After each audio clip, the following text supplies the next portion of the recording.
pesos. Yan daw ang tinanggap ng ilang mga tauhan ng Philippine Coast Guard mula sa kapitan ng tumaob na bangka sa Binangonan, Rizal para hindi raw sitahin na lagpas sa kapasidad ang bangka.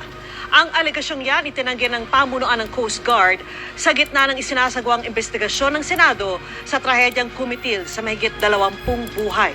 Nakatutok si Ian Cruz. Nang tumaob ang MBI Express sa Laguna de Bay na sakop ng Binangonan, Rizal nitong July 27. Kabilang sa napuna ang 70 nitong sakay, lagpas sa kapasidad at 38 sakay. Kanina, lumabas sa pagdinig ng Senado na tinanggap ng tauhan ng Coast Guard ang inabot na pampangiti raw ng kapitan ng bangka nang ipasa nito ang manifesto o listahan ng mga pasahero.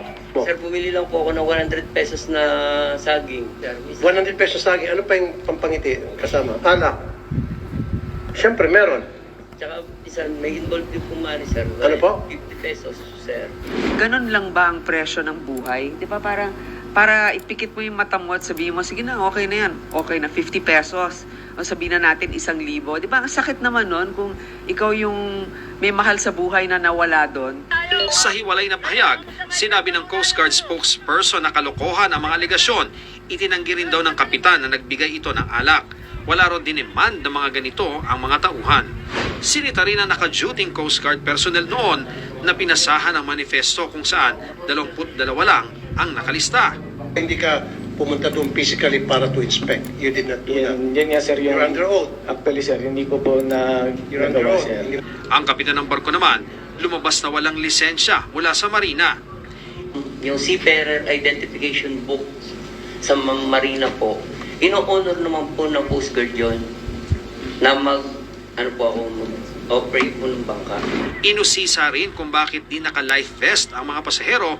55 ito na sobra rin sa kapasidad ng bangka. Naglalagay kayo ng more than that, 50 something, 30. So 20 more na life vest. So ibig sabihin kung gano'n, talagang ang intention nyo pala ay mag-overloading each time.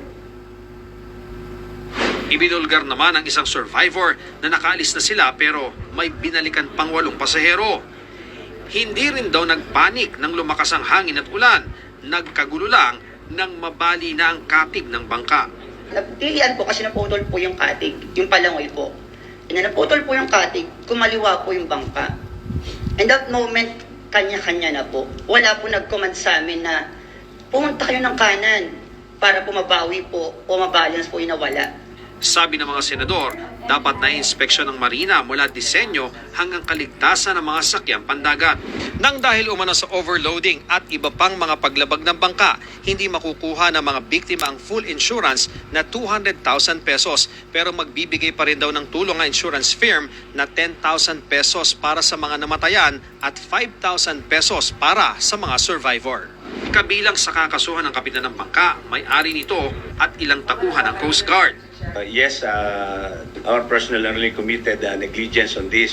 Para sa GMA Integrated News, Ian Cruz, nakatutok, 24 oras. Sinibak sa